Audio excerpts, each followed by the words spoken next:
안녕하세요. 저는 올해 60대 중반이 된 남자입니다. 오늘은 저희 파란만장한 인생 이야기를 한번 풀어볼까 싶어요. 제 인생엔 정말 우여곡절이 많았고 너무 힘들었습니다. 거지처럼 살아가던 저도 한순간에 벼락부자가 되기도 하더라고요. 이런 거 보면 세상에는 정말 신이 있나 싶기도 합니다.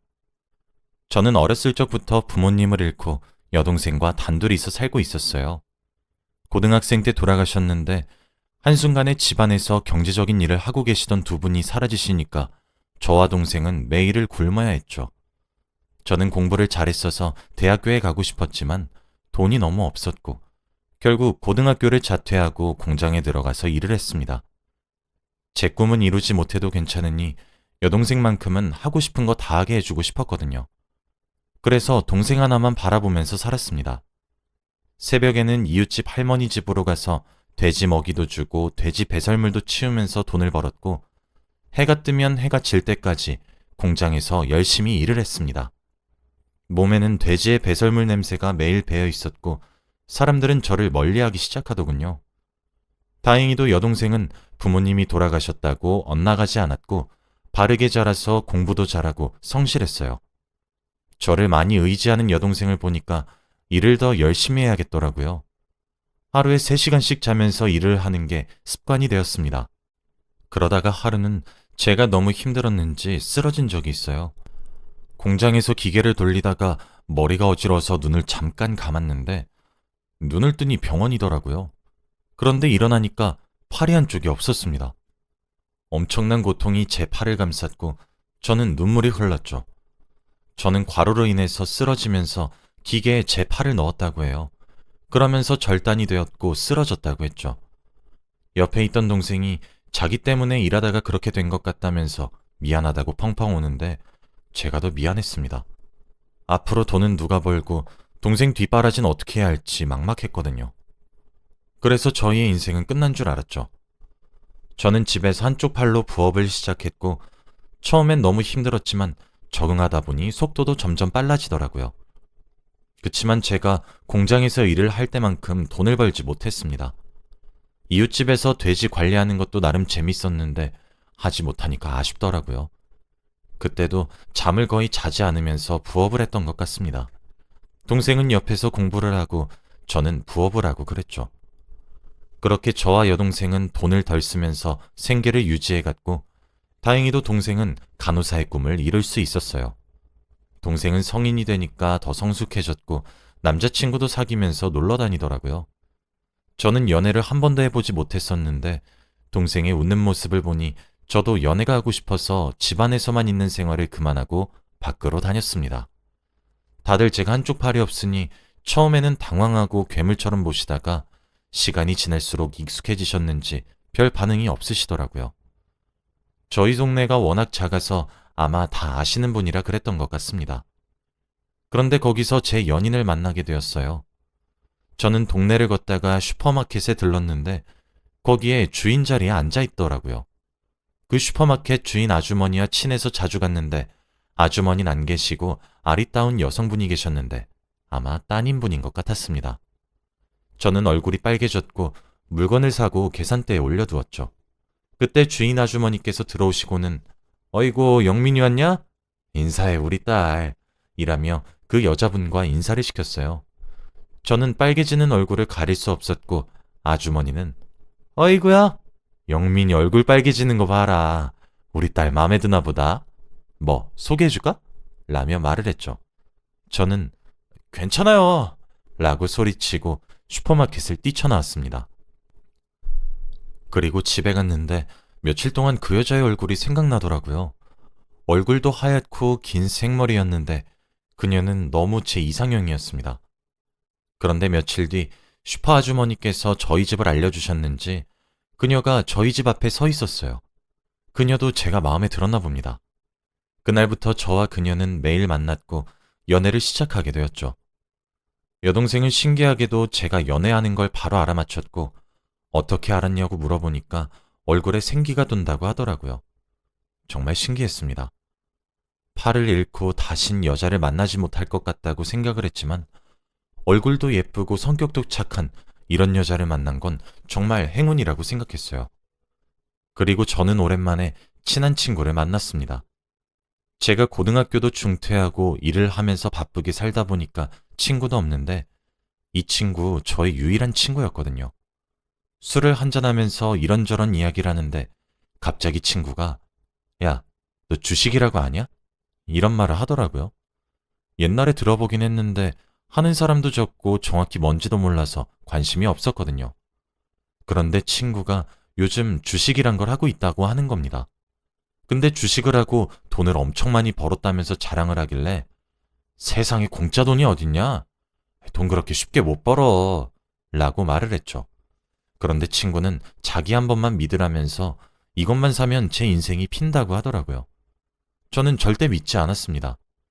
솔직히 제 형편에 돈으로 장난칠 여유도 없었고 당장 내일 밥 걱정부터 해야 하는데 친구가 그렇게 말해도 귀에 들어오지 않았습니다. 주식이 들어온 지 얼마 되지도 않았고 주위에서 하는 사람이 없다 보니까 믿기지 않았거든요. 그런데 친구는 내가 진짜 엄청난 정보를 들고 왔다니까? 나 딱 한 번만 믿어. 너 나중에 배 아프다고 하지 마라. 그래, 네가 안 믿으면 어쩔 수 없지. 네가 돈을 넣었는데 잃으면 내가 그 돈 3배로 줄게. 라고 하더라고요. 도대체 그게 뭐길래 저렇게까지 말하는지 싶었어요. 친구가 그렇게까지 말하니까 흔들리긴 했습니다. 솔직히 2배도 아니고 3배면 엄청 크잖아요. 제가 아는 그 친구는 한 번 뱉은 말은 무조건 지키는 사람이라서 믿을 수 있었습니다. 그래서 알겠다고 하고 속는 셈 치고 돈을 친구한테 맡겼어요. 친구 말로는 주식은 오래 봐야 한다며 그냥 자기한테 돈을 준 걸 까먹고 있으면 주식이 오를 때 자기가 알아서 뺏어준다고 하더라고요. 그래서 친구가 어디다가 돈을 어디다 넣었는지 저는 전혀 알지 못합니다. 친구는 야, 주식 오르면 20%는 나 주는 거다 라고 하길래 그러라고 했어요. 솔직히 기대도 없었고 돈을 친구에게 3배로 받을 생각만 하고 있었네요. 그렇게 주식에 대한 기억이 지워져 가는 동안 동생은 간호사 일을 하고 있었고 저는 부업으로 돈을 벌고 있었습니다. 그때는 팔이 없는 사람이 할 만한 마땅한 일이 이거밖에 없어서 너무 슬펐어요. 제 여자친구는 그런 저를 살뜰히 보살펴 주었고 제가 돈이 없고 힘든 것을 알아도 진심으로 저를 사랑해 주었습니다. 힘들 때 옆에 있는 그녀가 얼마나 위로가 되던지요. 솔직히 상황만 된다면 결혼을 하고 싶었어요. 그렇게 한 10년 가까이 흐른 것 같아요. 그동안 친구도 자주 만났고 주식 이야기도 가끔 했는데 늘 기다리라는 말만 하고 3년 안에 안 오르면 갚을게 라고 했죠. 그렇게 시간이 지나서 올해 안에 주식이 오르지 않으면 친구는 제게 3배로 갚아야 합니다. 저와 그녀는 30대 중반이 되었고 슬슬 결혼 생각을 하고 있었어요. 다행히도 슈퍼마켓 주인 아주머니는 제가 좋은 사람이라며 놓치지 말라고 그녀한테 신신당부했다고 하네요. 팔이 없는 사위도 사람으로 봐주니까 너무 고마웠습니다. 그리고 집으로 갔는데 집에 친구가 와 있더군요. 저를 보자마자 영민아! 라고 하며 와라 갔는데 이게 무슨 일인가 싶었습니다. 우리 이제 부자야! 부자라고! 라고 하면서 저를 안고 빙글빙글 돌았어요. 저는 얘가 술을 먹었나? 하면서 무슨 일이길래 이러지 싶었죠. 알고 보니 친구가 오래전에 넣어두었던 주식이 대박 터진 거였습니다. 올해 안에 주식이 오르지 않으면 3배로 저에게 줬어야 했는데 올해 끝나기 몇 달 전에 주식이 대박을 친 거죠. 주가는 미친 듯이 올랐고 끝을 알 수도 없었습니다. 정말 놀랍게도 약 100억 원대의 돈을 얻게 되었어요. 여기서 친구에게 20%만 주어도 80억 원대였습니다. 그 당시에 80억이면 어떤 수준인지 가늠이 오시나요? 저는 제가 꿈을 꾸고 있는 것 같았고 이제 어떻게 살아야 할지 막막하더라고요. 친구는 모든 돈들을 제 통장에 이체시켜 주었고 그날같이 술 한잔하면서 기쁨을 느꼈습니다. 저는 너무 고맙다며 생명의 은인이라고 했고 친구는 뭘 친구가 다 돕고 사는 거지 라며 괜찮다고 했죠. 저는 여동생에게 우선 말을 하지 않고 부동산에서 좋다고 하는 자리에 땅과 건물 그리고 집도 다 샀어요. 그리고 나서 여동생에게 솔직히 말했습니다. 좋다고 펄쩍펄쩍 뛰는 동생에게 그동안 못난 오빠 밑에서 고생 많았다고 선물로 집과 땅 건물을 각각 하나씩 주었어요. 그러니까 여동생은 좋다고 하면서 당장 남자친구와 결혼식을 올렸고 저도 바로 여자친구와 결혼을 했습니다. 아내는 저한테 어떻게 이런 행운이 있냐며 자기와 결혼해 주어서 고맙다고 하더라고요. 제가 돈이 한 푼도 없을 때부터 만났던 여자였기에 믿음이 있었고 평생 함께하고 싶었기에 그녀와 결혼을 결심할 수 있었습니다. 저와 아내는 결혼을 하고 건물 부자, 땅 부자로 살아가고 있었어요. 부동산 사람의 말처럼 제 땅에는 엄청나게 많은 건물들이 들어섰고 건물도 들어오는 사람들이 많아서 한 달 월세만 받아도 둘이 사는 데에는 너무 벅찼습니다. 제 친구가 아니었다면 저는 평생 부업이나 하면서 늙어갔겠죠. 저는 항상 그 친구한테 고맙다고 해요. 생명의 은인이라고 하면서요. 그리고 저와 아내는 아이를 갖기로 했습니다. 이제 신혼생활도 어느 정도 즐겼고 팔이 없는 아빠라서 아이를 키우는데 불편할까봐 걱정되긴 했지만 그래도 아이를 가지고 싶어서 낳기로 했습니다. 아내는 아들을 낳았고 아주 장군감이었습니다. 저는 아들을 부족함 없이 키우고 싶었고 외동아들이라 해달라는 것을 다 해주었어요. 제가 어렸을 때 하루 종일 일만 하면서 놀지도 못하고 산 게 한이 되었는지 아들은 놀고 싶을 때 놀라고 하고 공부하고 싶을 때 공부하라고 하면서 자유를 주었죠. 그런데 그 자유가 잘못된 건지 점점 엇나가더라고요. 사춘기가 되면서부터 저와 아내에게 반항을 하기 시작했고 돈이 소중한지도 모르고 흥청망청 쓰고 다녔습니다. 아내와 저는 우리가 자식 교육을 잘못 시켰나 보다 라고 하면서 한탄했죠. 아들의 반항은 날이 갈수록 심해졌고 저와 아내가 걷잡을 수도 없을 만큼 폭력적이었어요. 한 번은 아내한테 반항을 하다가 아들이 자기 화를 참지 못하고 옆에 있던 TV 리모컨을 던졌는데 아내의 머리에 맞은 겁니다. 아내는 큰 충격을 받은 듯 했죠. 그 뒤로 아들의 화는 조금 사그라드는 듯 싶었지만 어림도 없었습니다. 매일같이 불량 학생들이랑 어울려 다니면서 새벽 늦게 들어오고 학교도 다니지 않았어요. 제가 어렸을 때에는 학교를 다니고 싶어도 못 다녔는데 말입니다. 아내는 머리가 다치기 전까진 매일같이 아들에게 혼내곤 했는데 다친 후부터는 아들을 혼내지 않더라고요. 그리고 계속해서 어지럽다, 속이 메스껍다 이러면서 구토도 하고 그랬습니다. 리모컨에 처음 맞았을 때에는 병원에서 아무 이상이 없다고 했는데 아내가 약 6개월 동안 그런 말을 하니까 조금 심각한 것 같더라고요. 그래서 서울에 있는 큰 병원으로 가서 정밀 검사를 받았습니다. 그런데 거기서 아내가 뇌진탕이라고 하는 게 아니겠어요? 의사 선생님께서 과거에 머리에 세게 충격을 가한 적이 있나요? 그때부터 아마 뇌진탕 증상이 시작됐을 텐데 라고 하셨죠. 원래 뇌진탕은 다들 처음엔 대수롭지 않게 여기시는데 시간이 지날수록 후유증이 커진다고 했어요. 앞으로 머리를 조심해야 하고 혹시나 쓰러지면 머리는 절대 부딪히면 안 된다고 했죠. 저와 아내는 너무 충격적이었고 제가 한쪽 팔로 열심히 아내를 병간호해 주기로 했습니다. 그리고 얼마 뒤 갑자기 아들이 소개해 줄 사람이 있다고 하는 겁니다. 저와 아내는 여자친구를 사귄 건가 싶어서 기대를 하고 있었는데 정말 충격적이었어요. 아들이 데리고 온 여자는 적어도 아들과 10살은 나이 차이가 있어 보였고 거기에다가 이미 배까지 불룩하게 튀어나와 있더라고요. 아들은 성인이 된 지 얼마 되지도 않았는데 사고를 쳐버린 겁니다. 우선 아내와 저는 당황하지 않고 그 여자와 이야기를 나누었는데 그 여자와 아들은 술집에서 만났다고 하더라고요. 대화하는 것도 수준이 낮아 보였고 아들과 단둘이 이야기하는 걸 들어보면 정말 별로였어요. 아들은 그 여자와 결혼이 하고 싶다고 했고 저와 아내는 절대 안 된다고 했습니다. 마땅한 직업도 없고 자기 몸 하나 제대로 간수 못하는 아들이 무슨 자식을 낳는다고 그러나요? 저와 아내는 절대 안 된다고 했고 아이는 보육원에 보내던지 여자 보고 키우라고 하라고 양육비는 넉넉히 준다고 했습니다. 그런데 당연히 결혼시켜달라고 빌 줄 알았던 그 여자는 한 번에 알겠다고 하더라고요. 하지만 저희 아들은 결혼시켜달라고 하면서 화를 내기 시작했습니다. 애 엄마도 괜찮다고 하는 걸 아들이 왜 저러는지 딱 봐도 알 수 있었죠. 그 여자는 저희 아들이 아니라 저희 아들 돈을 사랑한 것이었고 아들은 그 여자를 진심으로 사랑했나 봐요. 그걸 알고 나니까 더 결혼을 반대해야겠더라고요. 아들은 며칠 동안 결혼시켜달라고 아이처럼 반항하기 시작했습니다.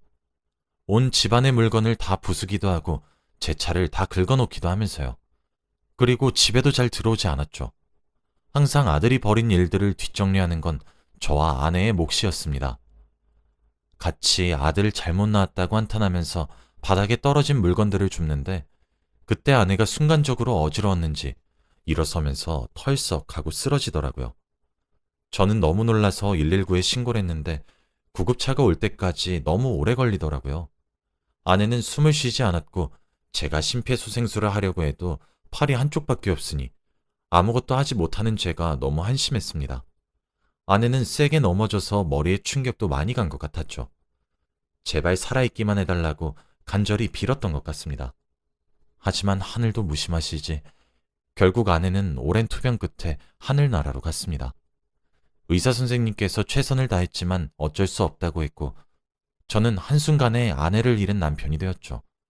집으로 돌아가니까 이 큰 집에 아들도 없고 아내도 없으니 빈자리가 너무 크게 느껴지더군요. 이제 가족이 아들밖에 남지 않았으니 아들과 더 돈독해져야겠다고 생각했습니다. 그런데 아들이 집에 있었는지 아들 방에서 전화 소리가 들리더라고요. 아들 방 근처로 가서 귀를 대고 전화 소리를 들었는데 내용은 정말 충격적이었습니다. 우리 엄마 죽어서 아빠 재산 다 나한테 올 거야. 그러니까 조금만 기다려. 어? 그러면 우리 하고 싶은 거 다 하자. 우리 결혼 반대하는 엄마 아빠 없으니까 결혼식도 하고 그러자. 제 죽음을 기다린다고 하는 아들이 도저히 납득이 가지 않아서 방문을 열었더니 아들이 놀란 표정으로 저를 쳐다보고 있더라고요. 아빠. 그렇게 저와 아들은 이야기를 나누었습니다. 아빠, 다 들으셨으니까 솔직히 말할게요. 아버지 유산 미리 주시면 안 돼요?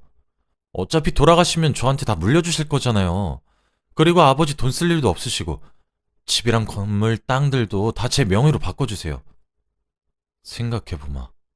아들의 요구는 너무 당당했고 저한테 돈을 맡겨놓은 사람처럼 행동하더라고요.